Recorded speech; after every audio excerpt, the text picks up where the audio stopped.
gelmediler, gözümde tutar resim.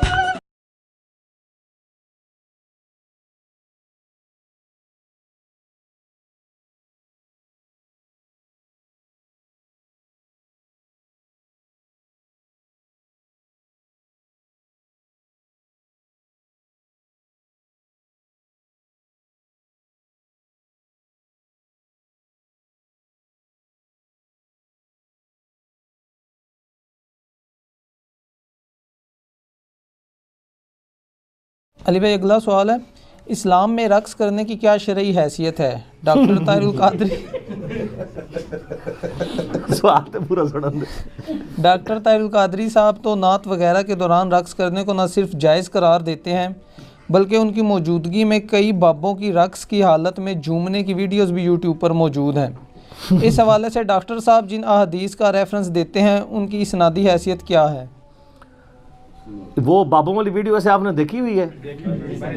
دیکھیں، آپ اندازہ کریں آخری عمر کے کام کیتا انہوں نے، اور ظلم یہ ہے کہ دین کے نام پہ یہ سب کچھ ہو رہا ہے۔ سر یہ اس طریقے سے ناچنا کودنا یہ اتنی بڑی فوش غلطی ہے کہ جس کے اوپر اجماع امت ہے کہ یہ والا رقص اس طریقے سے کرنا، ایسے جھومنا، اور وہ میں آپ کو بتاؤں وہ جس زبان میں وہ کر رہے ہیں نا ان کو پتہ بھی نہیں ہے وہ کیا ہے، تو جھومنے کس بات کے اوپر ہے؟ یہ اسی طریقے سے جب محفل قرات ہو رہی ہوتی ہے نا تو عذاب کی آیات پہ بھی لوگ کہہ رہے ہوتے ہیں سبحان اللہ، حالانکہ صحیح مسلم میں حدیث ہے کہ نبی علیہ السلام جب تہجد کی نماز پڑھا کرتے تھے تو جہاں جہاں عذاب کی آیات آتی تھیں تو اللہ سے عذاب جہنم کے اگینسٹ پناہ مانگتے تھے۔ اللہم انی اعوذ بک من عذاب جہنم، آمین، اللہم اجرنا من النار، آمین، اور یہ اس پہ بھی سبحان اللہ کہہ رہے ہوتے ہیں۔ تو وہ بابے بھی جھوم رہے ہیں، وہ تو کسی اور زبان میں ہی وہ گنگنائی جا رہی ہے جو ویڈیو چل رہی ہے۔ ڈاکٹر طاہر القادری صاحب علمی آدمی ہیں، بڑی حیرانگی ہوتی ہے کہ وہ جن چیزوں کا سہارا لیتے ہیں، اور ان کا بھی کیا قصور، پرانے بزرگ بھی یہ کرتے رہے ہیں۔ آپ حیران ہوں گے کہ یہ پہلی دلیل جو ہے نا رقص کی قرآن سے لیتے ہیں۔ سر اگر جان کی مان پاؤں تو آپ کو وہ آیت پڑھ کے سناؤں تو پھر آپ نے ان بزرگوں کا اور ان کے بڑے پرکھوں کا، صوفیاء کا مذاق آپ خود اڑائیں گے کہ ان لوگوں نے کس چیز کو بنیاد بنایا۔ وہ سورہ سعد کی آیات ہے، 41 نمبر آیت ہے آنورڈ، پارہ نمبر 23 کے اندر، اعوذ باللہ من الشیطان الرجیم، بسم اللہ الرحمن الرحیم۔ اسی لیے میرے بھائی قرآن سے پہلے اعوذ باللہ پڑھی جاتی ہے، ورنہ قرآن پڑھ کے بھی کوئی غلط رزلٹ نکال لے، یہ شیطان کے اگینسٹ اللہ کی پناہ کیوں حاصل کی جاتی ہے کہ یہ نہ ہو کہ اس قسم کا کوئی شیطان گھس جائے کہ قرآن میں لکھا کچھ اور ہو اور آپ اپنے ماننے والوں کو کچھ کا کچھ بنا کے بتائیں۔ وہ یہی کر رہے ہوتے ہیں نا۔ یہ جی 41 نمبر آیت سورہ صاد، پارہ نمبر 23۔ حضرت ایوب علیہ السلام کا ذکر ہے۔ آپ کو پتہ ہے ان کو اللہ تعالیٰ کی طرف سے آزمائش آئی تھی، بیماری آئی تھی ان پہ۔ یہ جو کہتے ہیں ان کے جسم میں کیڑے پڑ گئے تھے اور وہ کیڑا نیچے گرتا تھا اوپر رکھ لیتے تھے، یہ جھوٹ ہے، ایسا نہیں ہے، یہ سب اسرائیلی روایتیں ہیں۔ وَاذْكُرْ عَبْدَنَا ایوب، ہمارے بندے ایوب کو یاد کرو، اذ نادا ربہ، جب انہوں نے اپنے رب سے دعا کی، انی مسنی الشیطان بنصب وعذاب، کہ اے میرے رب بے شک شیطان نے مجھے چھو لیا ہے تکلیف اور دکھ کے ذریعے۔ اچھا وہ کوئی وسیلہ واسطہ نہیں پیش کر رہے، اللہ ہی سے فریاد کر رہے ہیں۔ ارکض برجلک ھذا مغتسل بارد وشراب، تو اللہ تعالیٰ نے ان کو وحی کی کہ اپنا پاؤں زمین پہ مار، یہ ہے ٹھنڈا پانی تیرے غسل کرنے کے لیے اور پینے کے لیے۔ وہ کہتے ہیں جو حضرت ایوب علیہ السلام نے زمین پہ پاؤں مارا نا، یہ رقص کی دلیل ہے۔ ہائے ہائے ہائے، کتنے پہنچے نے سرکار، ہائے ہائے ہائے۔ وَوَهَبْنَا لَهُ أَهْلَهُ وَمِثْلَهُمْ مَعَهُمْ، تو ہم نے ان کو مزید ان کے اہل، بیوی اور بچے ان کے سارے فوت ہو گئے تھے، اللہ کہتا ہے ہم نے دوبارہ نئے بیوی بچے دیے اور اس کی مثل اور عطا کر دیے، رحمتم منا، اپنی طرف سے رحمت، وذکریٰ لأولی الالباب، جس میں نصیحت ہے اہل عقل کے لیے۔ وہ کہتے ہیں جی اگر یہ پاؤں مار کے ناچنا حرام ہوتا تو قرآن میں یہ آتا، تو اس میں تو صرف پاؤں مارنے کا ذکر ہے، یہ تو نہیں کہ وہ پاؤں مارتے ہی جا رہے تھے۔ وہ تو اما ہاجر کے لیے بھی، جن کو آپ ہاجرہ کہتے ہیں، لفظ ہاجر ہے، ان کے لیے بھی سیدنا اسماعیل علیہ السلام کے لیے وہ زمزم جاری ہو گیا تھا. بخاری میں اشارہ تھا, نہ تورات میں ذرا ڈیٹیل کے ساتھ واقعہ موجود ہے. تو وہ تو پاؤں لگنے سے ہوا. تو یہ کہتے ہیں جی وہ یہ دلیل ہے, اس سے دلیل پکڑتے ہیں. اور اللہ کے فضل سے ہمارے جو پرانے مفسرین اور محدثین ہیں, انہوں نے باقاعدہ صوفیاء کا ان آیات کے ساتھ کھلواڑ کرنے کا رد کیا. یہ کھلواڑ وہی ہے جس طرح کہ اہل تشیع نے کھلواڑ کیا ہے قرآن کے ساتھ. سورہ الذاریات کے اندر پارہ نمبر 27 کے سٹارٹ میں آتا ہے نا کہ ابراہیم علیہ السلام کو انسانی شکل میں آ کے فرشتے نے بشارت دی. ان کی بیوی بھی وہاں کھڑی تھی, اس کو بشارت دی. سیدہ سارہ کی عمر آلموسٹ 80+ تھی اور وہ بوڑھی ہو چکی تھی, اس وقت اولاد بھی نہیں پیدا ہوتی, اور کہا کہ آپ کو ایک بچے کی بشارت دیتے ہیں, حضرت اسحاق علیہ السلام کی.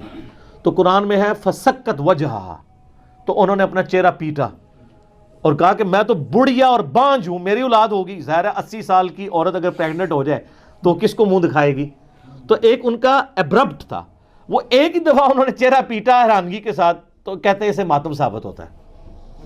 تو شیعہ نے اس آیت سے جس طرح گھسیٹ کے ماتم ثابت کیا نا, سنیوں کے صوفیاء نے سورہ 7 کی آیت نمبر 41 سے رقص ثابت کیا. یہ بالکل جعلی باتیں ہیں, ان کو خوف خدا کرنا چاہیے. ان کو شرم بھی نہیں آتی کہ یہ کیا چیزیں لوگوں کے سامنے رکھ رہے ہیں.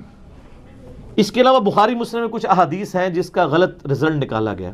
صحیح بخاری اور مسلم دونوں میں حدیث ہے کہ اماں عائشہ کہتی ہیں کہ ایک دفعہ مسجد نبوی میں حبشی جو ہے وہ اپنے نیزوں اور تلواروں کے ساتھ اور ڈھالوں کے ساتھ جنگی پریکٹس کر رہے تھے, جنگی مشقیں.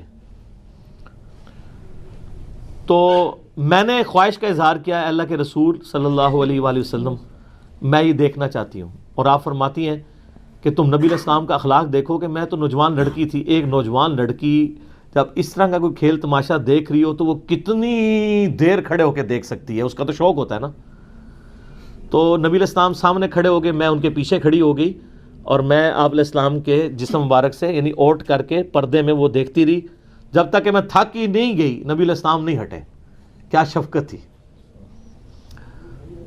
اور پھر اماں عائشہ کے الفاظ ہیں, تم سوچ سکتے ہو کہ ایک نوجوان لڑکی کتنی دیر کھڑے ہو کے یہ دیکھ سکتی ہے. تو اس میں الفاظ ہیں کہ وہ جنگی مشقیں کر رہے تھے. تو ظاہر جنگی مشقیں کرتے ہوئے بندہ جھومتا بھی ہے وہ سارا. تو اس حدیث سے وہ دلیل لیتے ہیں کہ وہ جھوم رہے تھے نا, تو اس سے رقص کا ثبوت ملتا ہے. حالانکہ جنگی ٹریننگ میں اس طریقے سے پریکٹس کرنا, وہ تو عام جم میں بھی آپ چلے جائیں یا کوئی ورزش لگانے کے لیے چلے جائیں, اس کو آپ اس طرح کا قرآن اور سنت کے نام کے اوپر ناچنا اور بابوں کو نچانا ممبروں کے اوپر. اسی حدیث کے کانٹیکسٹ میں یہ حدیث بخاری اور مسلم دونوں میں ہے. صحیح بخاری میں آپ فتح الباری ابن حجر اسقلانی المتوفا 852 ہجری کی فتح الباری پڑھ لیں, اور امام نووی نے جو شرح صحیح مسلم لکھی ہے وہ آپ پڑھ کے دیکھ لیں. دونوں نے لکھا ہے کہ یہ اتنا بڑا ظلم ہے اس سے رقص کو ثابت کرنا. یہ تو جنگی مشقوں کا ذکر تھا اور لوگوں نے گھسیٹ گھساٹ کے اس سے رقص ثابت کرنے کی کوشش کی. ایک اسی کو سپورٹیو حدیث جو ہے وہ مسند احمد میں ہے اور صحیح ابن حبان کے اندر ہے. اس میں یہ کہ حبشی جو ہے وہ اسی طریقے سے مسجد کے اندر جو ہے وہ جنگی پریکٹس کر رہے تھے, اور ساتھ ساتھ وہ کچھ نعرے بھی لگا رہے تھے. تو نبی علیہ السلام کو وہ سمجھ نہیں آ رہی تھی. ہو سکتا ہے وہ اپنی لینگویج میں لگا رہے ہوں یا آپ تک آواز نہ جا رہی ہو. تو آپ نے صحابہ سے پوچھا یہ کیا کہہ رہے ہیں, تو انہوں نے کہا یہ کہہ رہے ہیں محمد عبد صالح, محمد اللہ کے نیک بندے ہیں. اور ساتھ ساتھ وہ اپنی تلواروں کی پریکٹس بھی کر رہے تھے, اس پریکٹس میں جھوم رہے تھے اور نبی علیہ السلام کا ذکر خیر کر رہے تھے. ٹھیک ہے. اور یہ صوفیاء جو ہے یہ جہاد سے چڑ, ان کو جہاد کی پریکٹس انہوں نے کہاں سے کرنی ہے. تو ان لوگوں کا کیا لینا دینا ہے کہ جہاد کی جنگی مشقوں کے دوران نبی علیہ السلام کا مبارک نام لیتے ہوئے, وہ تو ٹھیک ہے آج بھی اگر کوئی گن چلاتے ہوئے نبی علیہ السلام کا مبارک نام لیتا ہے, آپ علیہ السلام سے اپنی محبت کا اظہار کرتا ہے, ایون لبیک یا رسول اللہ بھی کہتا ہے, یا رسول اللہ میں آپ کے لیے اپنی جان دینے کے لیے حاضر ہوں. حاضر و ناظر کا عقیدہ نہ رکھے, یہ نہ عقیدہ رکھے کہ آپ وہاں موجود ہیں یا آپ علیہ السلام سن رہے ہیں, بلکہ ایک اپنی محبت کا اظہار کرے. تو میرے تو اس کے اوپر کلپ ریکارڈڈ موجود ہے, آپ کریں جتنے مرضی نعرے لگائیں, کوئی ہمیں نہیں اختلاف. لیکن آپ اس کو بنیاد بنا کے یہ کہنا کہ جی وہ صحابہ کرام جو رقص کرتے تھے تو وہ اس طرح کی پریکٹس, ابھی بھی آپ ایسے عرب ملکوں میں جائیں نا تو ان عربیوں کی جو جنگی مشقیں ہو رہی ہوتی ہیں نا، وہ ویسے آج تک تلوار ہی پکڑی ہوئی ہے، ان کو پتہ ہی نہیں ہے کہ اب تو جدید اسلحہ آ چکا ہے، تو ان کی اب ٹریڈیشن بن چکی ہوئی ہے. تو اس طریقے سے اگر کوئی جھومتے ہوئے کر لیتا ہے تو ہم اس کے اوپر کوئی شرعی فتویٰ نہیں لگاتے. نام یہ کہتے ہیں کہ اس طرح کا کوئی رقص کرنا وہ حرام ہے. ہم جس رقص کی بات کر رہے ہیں وہ یہ ہے جو یہ اس طریقے سے کر رہے ہیں، نہ کوئی سمجھ ہے، نہ کوئی بات ہے، نہ کوئی مقصد ہے.